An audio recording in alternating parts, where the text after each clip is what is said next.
Hi guys, welcome back to another episode of the pod. We are here. The pod.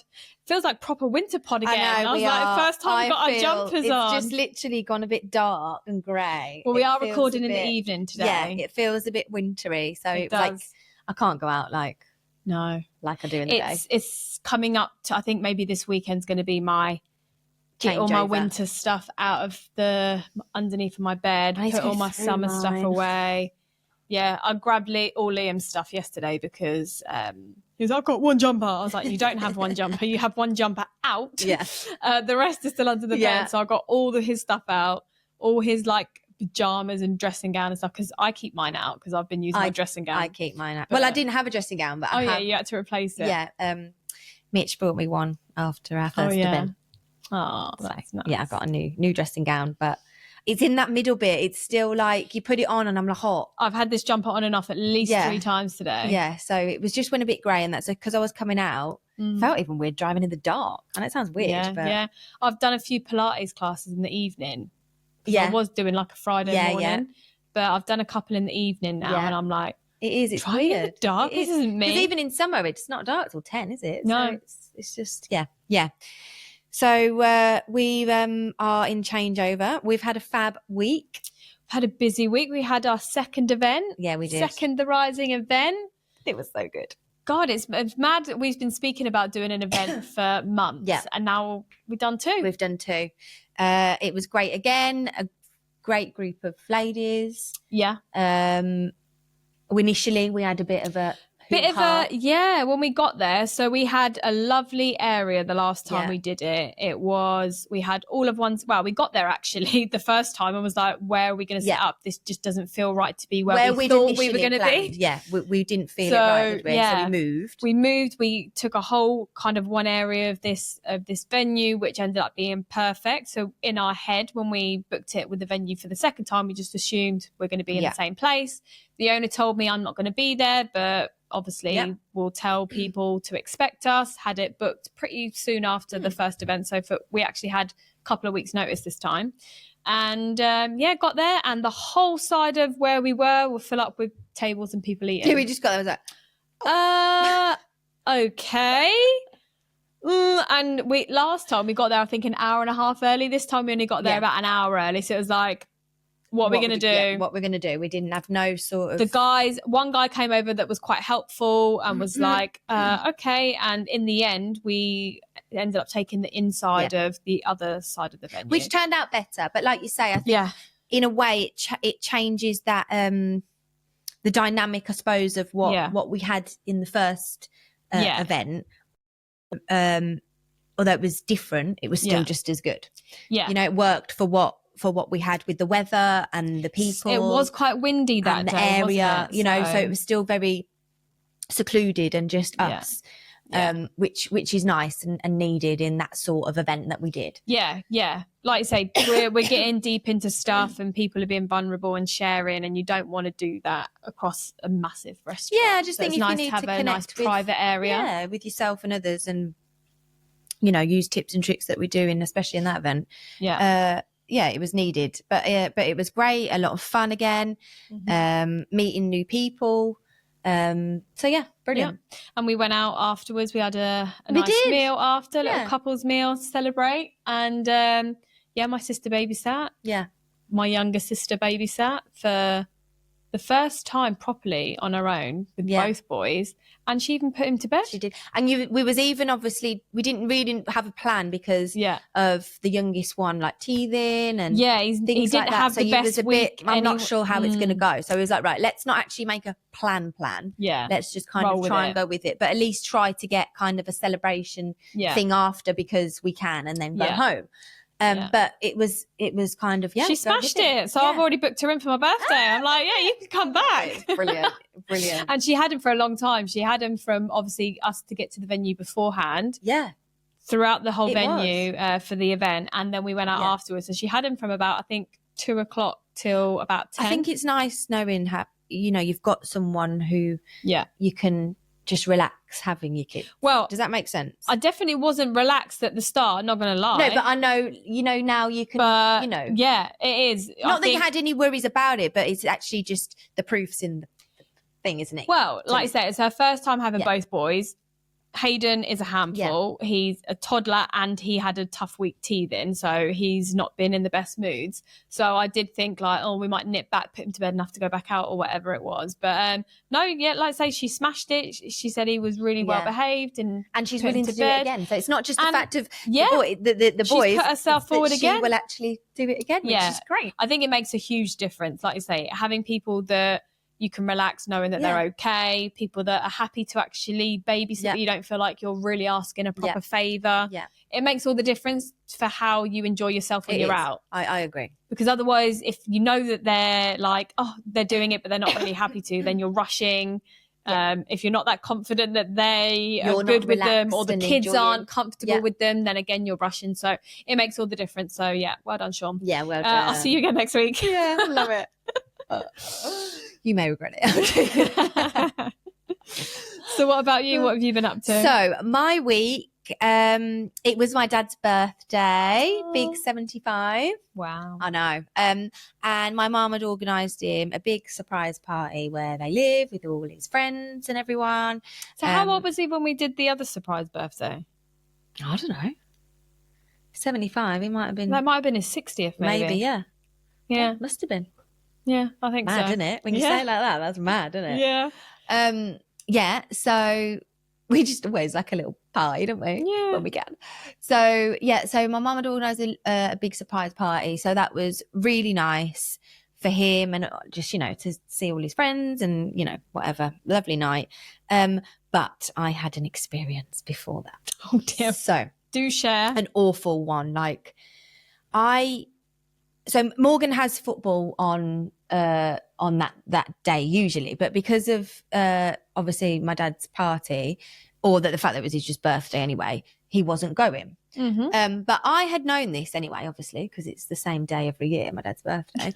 And it was one of those things I thought. So, and sorry, I'm kind of half explaining it. And we take Morgan's friend with us. We drop them to football, and basically his mum drops off. So it's just one share run. The drive, yeah. So we drop them there to the football, and then she drops them back. And so all week I'd been meaning to tell the mum that Morgan wasn't going to football, but for whatever reason, and I'm not going to make an excuse because honestly, there's no excuse. You really. Blanked out.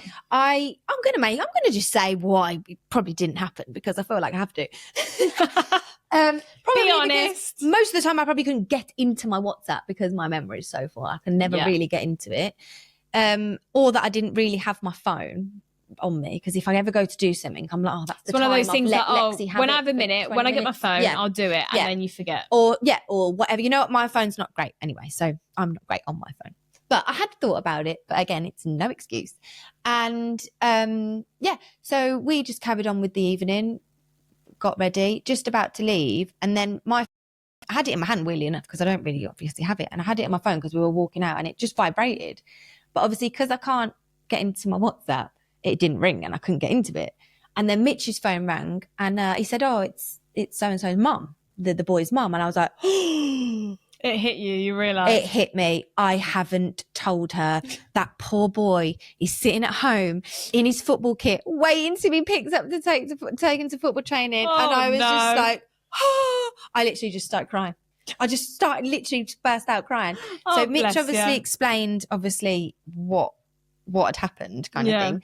The mum was more worried that something had happened to us. Yeah, because she was just like, I was just checking he was okay, because obviously you hadn't said anything and no one had picked him up. She was like, it's fine, no worries, as long as you're okay. Yeah. But the whole way then, I'd got in the car, I was on the way, it was traffic, so it took a bit longer, and I was just, my eyes were just watering and streaming, and the kids were just quiet in the car. Just like obviously knowing how bad I felt, and Morgan just kept going to me, it's okay, and I was like, I know, but it's not. Oh, like literally it just stuck with me making for yourself so feel long. bad. Then I got to bearing in mind I didn't speak to the mum, Mitch spoke to the mum. So then I've got outside my dad's house, and I was like, I need to sort myself out, but I need to speak to the mum because I just feel awful, And so I tried ringing her and she didn't answer. So then I've just made this big thing up that in my head that she's, oh my God, she doesn't want to talk to me. She's mad at me. Da, da, da, da, da. So then I've gone into my dad's house, you know, trying to be all happy birthday kind of thing. And you got that, and I've got this hit in your stomach. Yeah. But she did obviously call me back and was like, oh, I just wasn't next to my phone. I'm really sorry. As long as you're okay, everything's fine with my son, obviously. I just wanted to check you was okay. But yeah, it was that awful feeling. And I was just, I've never probably experienced anything like that because I'm not, you know, usually I'm quite good at that sort of thing as well. And I was just like, oh my God, that is awful. I couldn't believe I forgot something like that. That poor child, you know, and I'm, just has anyone ever experienced anything like that before? Because that was, it's not even that bad. That's the thing. It's not even really that bad. It's not like I left him like in the middle of somewhere. Never got picked up whatever, or you know that what I mean? Been worse. He was in his home. You forgot to he was pick with him a family up. member. Everything was safe and fine. You know, it was just, this kid wanted to go football and I wasn't there to take him sort of thing. You know what I mean? But yeah, just fully that feeling. Accidental. And I know if it was the other way around, I wouldn't have been angry or anything like that. It would have been happen, exactly don't worry the same. about Are you okay? He's fine, don't worry, whatever. Yeah. But that feeling, because you didn't allow yourself. Because I was the one who made that awful mistake. It was just like, oh my God. Like literally, like I say, it wasn't an awful mistake. But it was a mistake. It's horrible. So that happened to me this week, and it was a bit of a, again, it was fine. But at the time, for that, it was more that 10, 20 seconds of that, that realization of, oh my God. Yeah. You know, that. And when then your stomach just actually falls out I feel like I'm probably crying now. Then it just literally is that. It was literally that. And then my eyes just couldn't stop then. Yeah. You know? Yeah, so I just when you say that, I'm like, you really don't need to feel that bad. But I know for a fact that in those situations, I massively overthink it. I massively overplay it in my head, and I would make myself feel bad. That's what I mean. If it was my child that hadn't been, I would have been exactly the same reaction. But obviously, because I was the one who didn't do it, I was just like, that is I think we definitely need to get better at that, because I think we're both quite bad for that. And I think there's been times where, like, I'm talking you out of like not feeling bad, and you're saying don't feel bad for something. It's, you know, and we are very bad at that. I think it's because I'll either go one or the other. I'll be like that, like something about this, or I'll be a complete bitch. You know, like I'm like one or the other. It's like there's no happy in medium. between. There's no in between. It's just like you'll either think of me as, oh my God, she's horrible, or oh yeah, she's so lovely. She's just anything. She's so over the top. You know what I mean? So that happened to me that week, and again, it wasn't a big thing, but it definitely happened to me, and it wasn't a nice feeling. And I thought, I hate that. Has that ever happened to anybody else? That is the worst feeling, is that pit in your stomach, and even when you're then eventually over it, because like you've got to be at someone's birthday, so you got to get over it. It's really hard to get rid of that feeling, that knot in your stomach. It is that. It's so hard to clear it. Sometimes, like if those things happen to me, and like an hour's passed, and I have told myself it's fine, like I'm over it, don't feel bad anymore. It's so hard to get rid of that feeling in your stomach. Sometimes you have to just sleep it off. It's like I think it's probably the forgetting, isn't it? It's that forgetting thing, like you say. But it's a bit like when you've been proper crying and you either feel great after, or you feel really tired and just exhausted, like drained. No, that happens all the time. That even happened to me last week as well. I had my grandparents are selling a house here, and my dad had told me a couple of weeks before, like, oh, they need you know, your help with the money side of things. No worries. So I messaged them. Like a week or two later, so you need to message it. I'll message him. So then I did message him, but it was in the evening. So I was like, oh, I'll pass your details on, expect a call tomorrow. Oh, can they call me after this time? Yeah, no worries. Didn't pass the details on. Because it was the next day. I mean, I should have just sent the email that night. I do. This is what I do. I think of hours, and then I don't do it, and then it's even worse. I do it all the time. Send it out of hours. Yeah, and especially with my birthday, I've booked in like my eyebrows, my hair, my teeth, and I'm like, oh, I needed to change the times, and I'm like, I've gone to do it 2-3 times late in the evening because it's when I remember, and then I'm like, oh no, I don't want them to get a late message, because like Liam will get late messages from clients and stuff, so I'm like, no, I'll wait in the morning, and then you forget. So I forgot to send the details over. So they messaged me like a day and a half later, no one not heard anything from your company. So then I was like, it's not my company. It's totally me. I completely forgot. Sorry, I'll send it now. And then even when I said that, I still forgot to do it till the next day. So it took about 2-3 days for them to get contacted. But even worse than that, I'd booked tickets to go to Torrevieja on Sunday for Moana on stage. I'd seen it. I booked tickets. I don't even know how much I paid for it. Maybe 40-50 quid for all of us to go. I remember you messaging. I think I messaged and was like, oh yeah. And it was like a Sunday, which isn't ideal, but whatever. But with I actually forgot to ask Lexi. So there you go. Didn't even ask her. So anyway, I booked these tickets and I'd put notification because everything I put on my phone, I put a notification for like the day before, an hour before. Same. So, 2 notifications. Yeah. Oh, you had the notifications on? I don't know what happened because I do not remember seeing these notifications. But I don't know if normally I always do like at least the day before and like that day, but a couple of hours before. Yeah. I think I'd maybe done a week before because I'd booked it so far in advance and then a day before, but not on the day. Yeah. And the day before was our event. So obviously I must have got the last notification while we're at the event. Liam had my phone, probably deleted it or whatever. Yeah.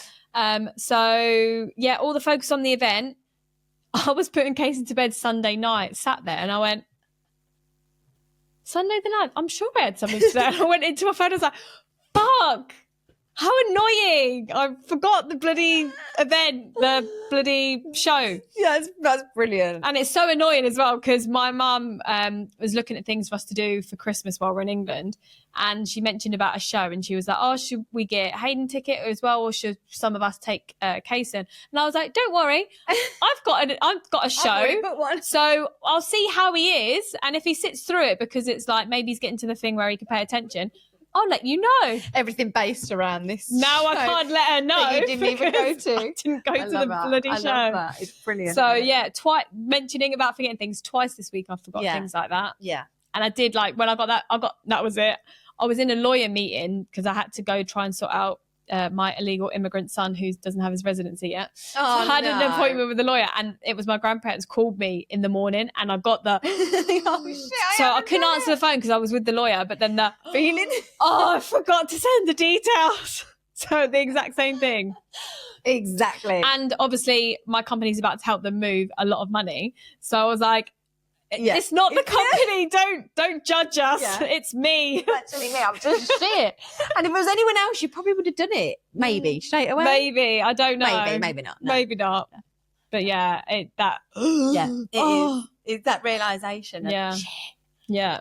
So I've had that feeling this week. Yeah. I don't want to. I'm really after that. I'm really trying to,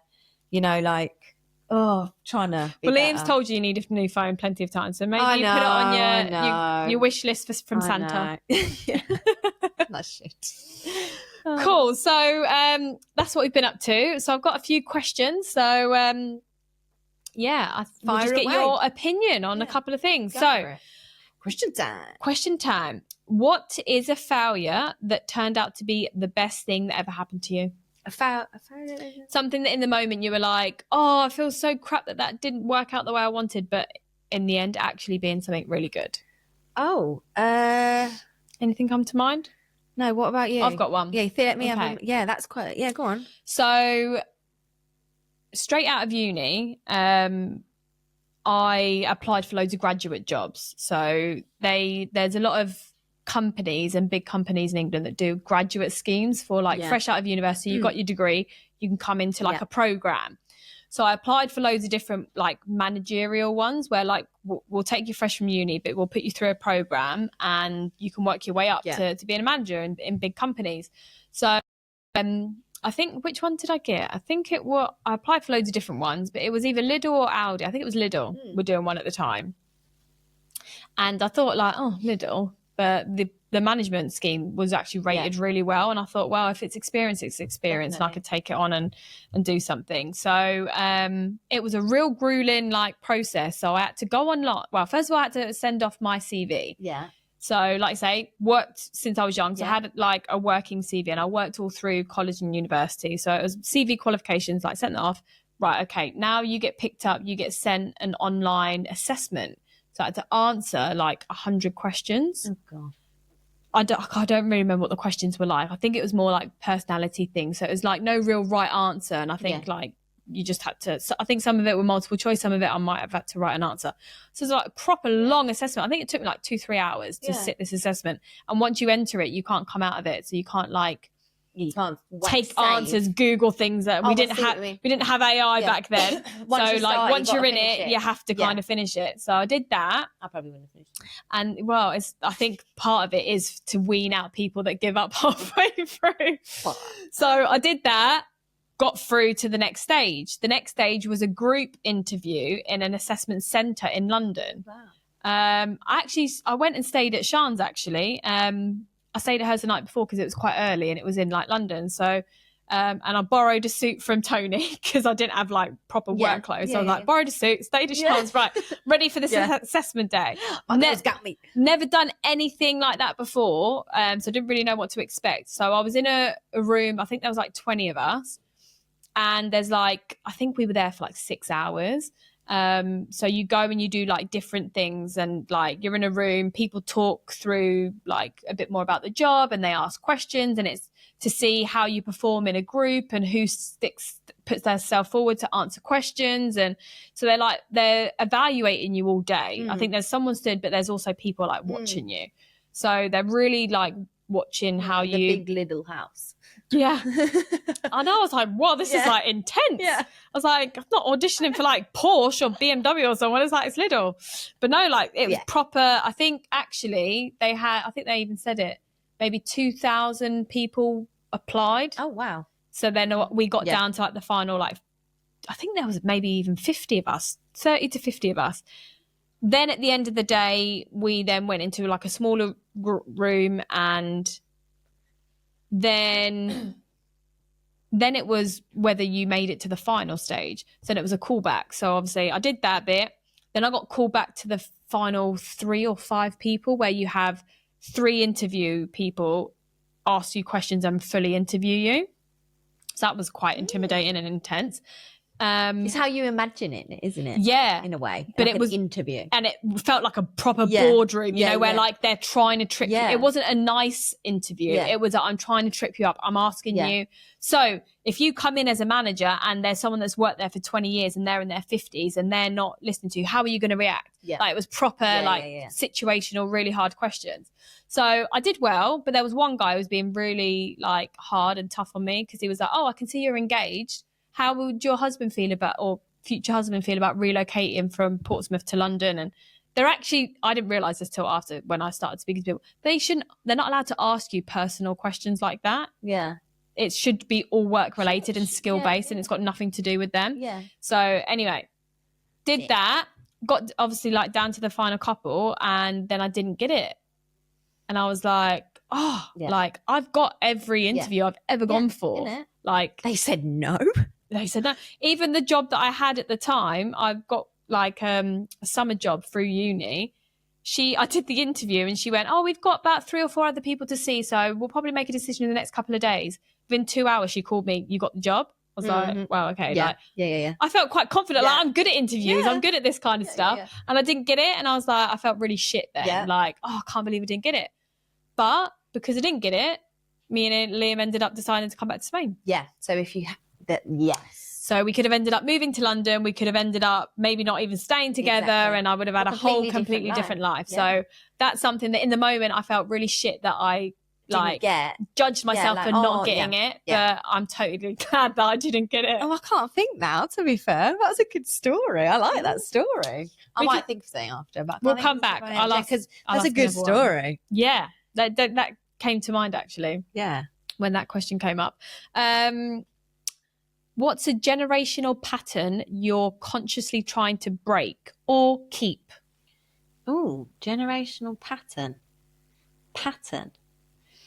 Like what? Well, one that comes to mind for me, like a funny one, was one that I tried to break was not having a baby at 18.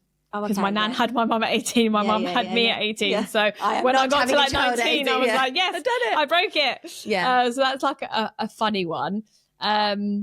I think I used to joke around that with Mason, to be fair. Did you? Yeah, getting him past that stage.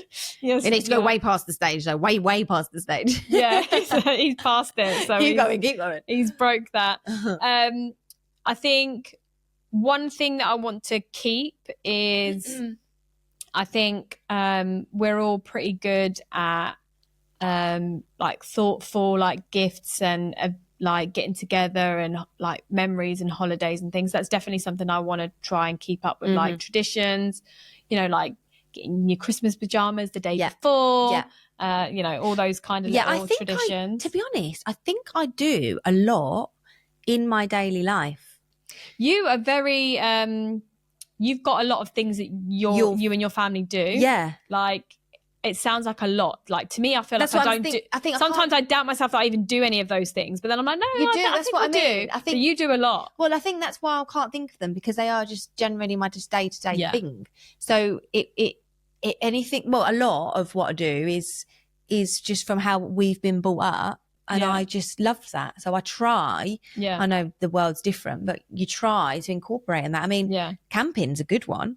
I grew up going camping every summer, and that was such good memories for me. And I remember the first going here thinking, oh, it's not the same. Yeah. You know what I mean? But now it's the most amazing close place. Enough it's to our that happy feeling. Place, and it's the basic of what camping brings. That's the base, is that it's togetherness, it's the no screen quality kind of thing, time, that kind of thing. But in the general scheme of things, I think day to day I try and that, like you say, togetherness, sitting at the table having dinner together. Yeah, we've always done that as well. It slips a lot with hobbies and your kids getting older. Yeah, sometimes true. Mason's not even home from work or college before Lex is in bed. Yeah. You know what I mean? So sometimes can't be every day. No, it changes from them being little and you're always together to that everyone's in and out, but you've just got to try and make that effort to make sure you're always, you know, at least once or twice a week that you can and get together. You know what I mean? Rather than just fall on the excuse we're all busy, like, oh, we just can't do that anymore. Yeah.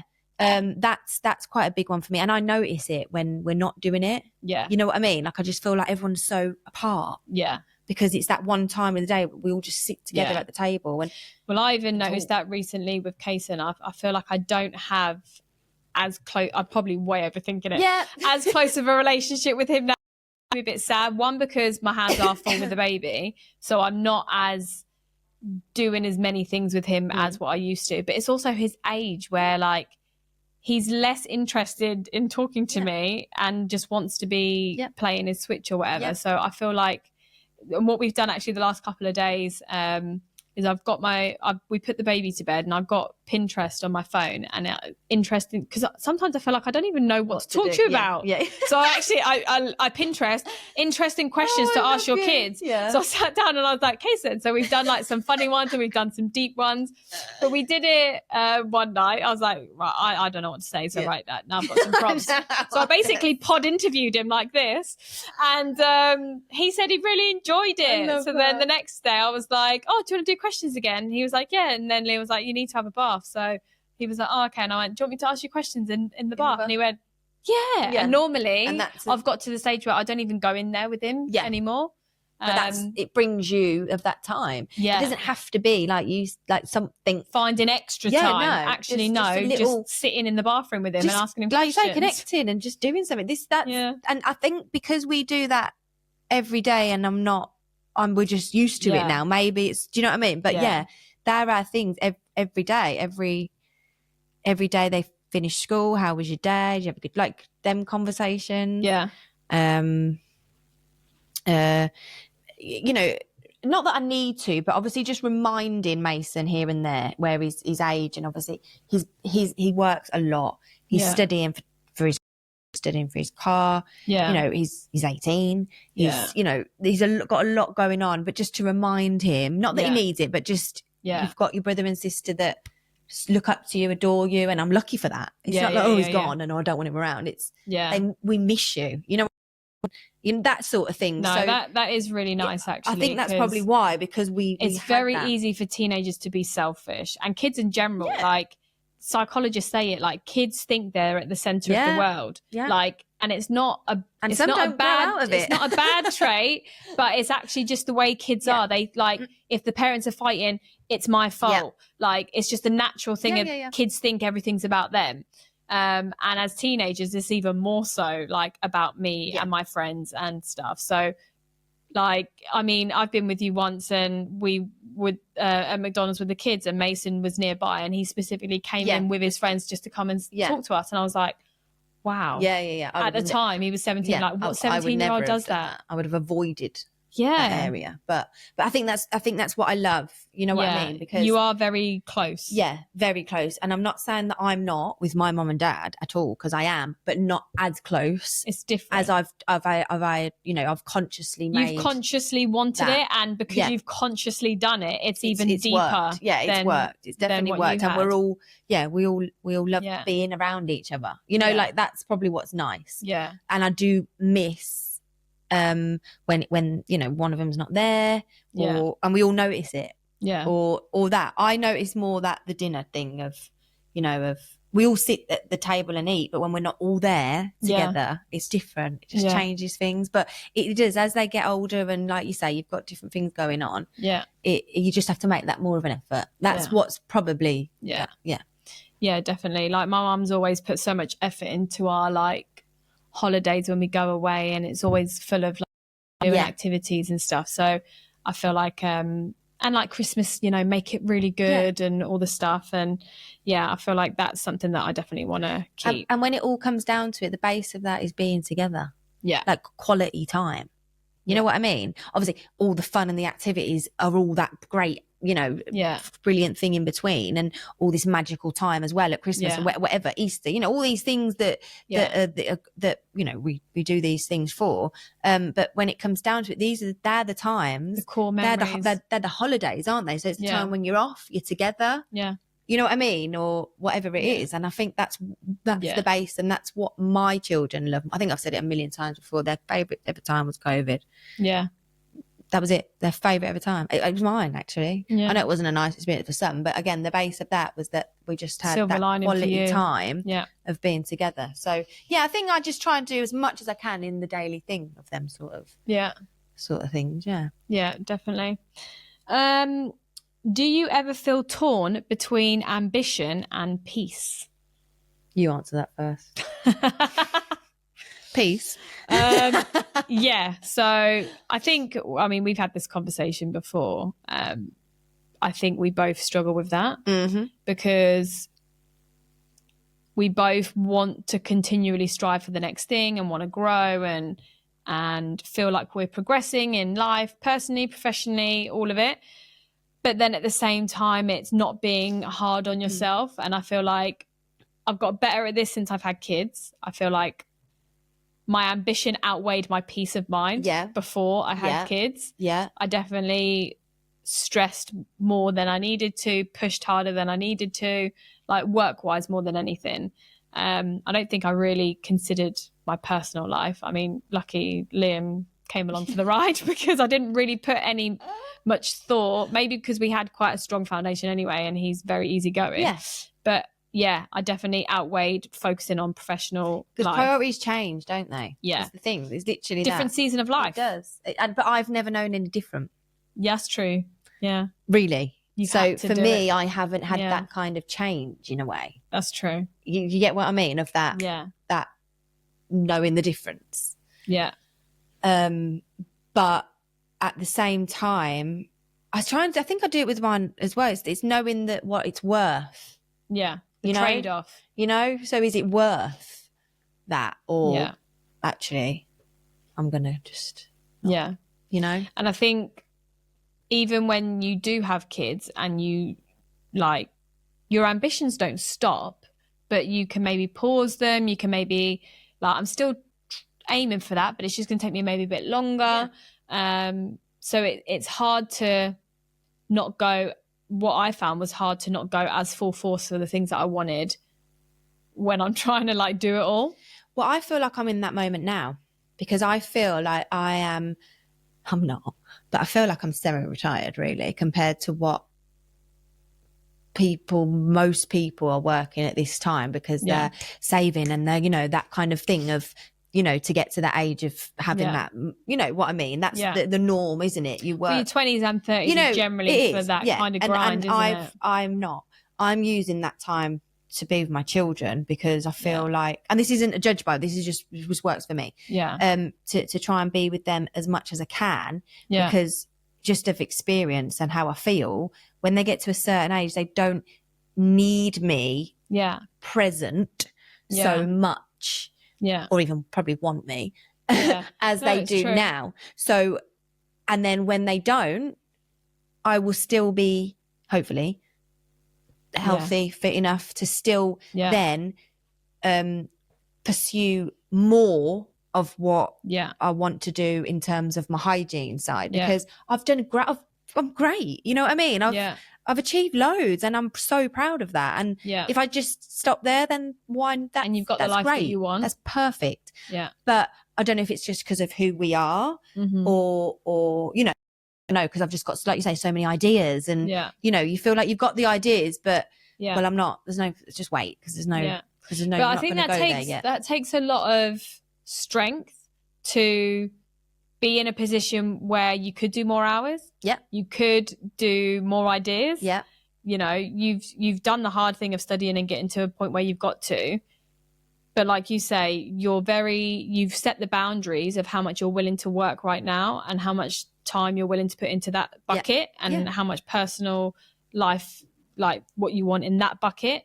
And it takes a lot of strength to be okay with that in today's world of where we just want more and more and more and more. I don't know if it's because I've experienced it. So because I've done the studying and heard the children, it sounds horrible, like Mitch taking the children out obviously, but they're hearing the children leave me because I was at home studying, I needed quiet, so Mitch would take them out, you know, try and give me that time, and I'd just feel so upset like I was missing out and I wasn't there and I wanted to go to the park with you, but I'm here and I've got a study sort of thing, but it still excites me. Work like that and still feel like that, so, and I got through it because at that time that's how I had to do it. I had to do it, you know, but now I don't feel like I have that to was do it. Worth it for you right then. But I had to get to that point of where I wanted it. Do you know what I mean? So it was either I either just stay as I am. You know what I mean? And do this, or I'm gonna have to sacrifice that. And I didn't enjoy it, but I did it. So now I'm more of a I don't really have to at the moment. I'm happy where I am and I love where I am because all of that excites me so much. There's so much more I want to, you know, with just little bits and bobs. But I also know that feeling, if I did do that, that would also take that away, that time away, of the reason why I'm not. And then I wouldn't enjoy it. And that's not the point of where I've got to, because I love my job and I enjoy every minute of being, I'd be there all day if I could, in a way, because I just love it. It's not like, I want to get out. I just love being there. Which is really hard, because to say that you love it and there's more earning potential there if you were to do more hours, which you could then argue could be more for your family, but what you've realised and what you're sticking to is your time and presence is more important than, well, they say presence is more important than presence. And I think if you really sat with that and thought about that, everyone would agree that that's true. And you hear so many stories just through life of, oh, you know, the kids who grew up with the parent who was never there because they were working and missed all their, you know, their hobbies and their games, and they don't really have a close relationship, but they had the money, but the kids didn't want the money. They wanted the parent. Like, it's obvious that is the case, but it's so hard to not fall into the trap of sometimes even feel like you need to earn more money. Well, I think my experience of what I went through with that, what I did with my previous work, that you know, that I did manage to, I could step back and do it, and that I'm in a position that luckily I've I can do that. But so I'd say I'm probably in it now, in a way, but I'm fine with that actually. It doesn't, I'm excited for when it comes, you know what I mean? I've even spoke about doing I don't know, is it a midwifery? That's what you'd call it, isn't it? I'd love to do that. I've even counted the years So if I could start at this year, at least then if I could do it, if Lexi was by, you know, like literally in my head, like, it was just that's amazing. You would be great at that job that and again, it doesn't. My mum and sister have both said that they've considered that, and they would love to do that. I really would. So again, that's something that I would also be ambitious to start, you know, because I love it. But yeah, right now it's that I'm probably in the middle of it. Yeah. Definitely. Well, yeah, because like you say, you've done that. The kids are getting older now. I think they're still a little bit on the younger side, but they're definitely approaching the age of getting into the, it's all about my friends and my hobbies. Yeah, I'm just trying to hold on to them. Yeah, and I don't really, it sounds bad, but I don't actually want to hang out with you. And it sounds horrible, and I'm going to be heartbroken when I get to that point. But when I think back to like me at that age, it's like, your interests and your priorities do shift. I get it. I do. And I'm lucky. Mine like me. You've hung on long. Mine like us. We're all right. But it's true. I actually saw something the other day, and it was like giving my kids the childhood so that they still want to hang out with me when they're adults. Yeah. And not trying to heal from their childhood away from me. Well, I'd love that. You know, like, oh, we're going away. Oh, it's that. Oh, we're going away. Oh, are we? No. We're going away, you're staying at home, sort of thing, you know, like with Mason joking around that he wants to come with us rather than go, yes, I've got a free house, you know, that mentality, and it's so lovely. Do you know what I mean? That is really nice. So, that's definitely what I want to have with my boys. Last one, if you could retire, oh no, not retire, sorry, I'm semi-retired, I'm joking. I'm joking. If you could relive one day of your life exactly as it was, just to feel it again, what would it be? Relive one day exactly as it was, not to change it, but to just have that feeling again. Oh my God, I'd do so many. Should we take giving birth off the table? No, not giving fucking birth. I wouldn't. No, but like that feeling of like meeting. The first time. Yeah, I wasn't very even easy one to that. Okay, that's good then, because that's what most people would go to. Yeah. No, I wasn't. I just think pain, things like that. I think thinking of like, you know, just like a Christmas, like when maybe I was with my nan and granddad, or you know, like when you were younger and you just like, I'd love to know that level of excitement.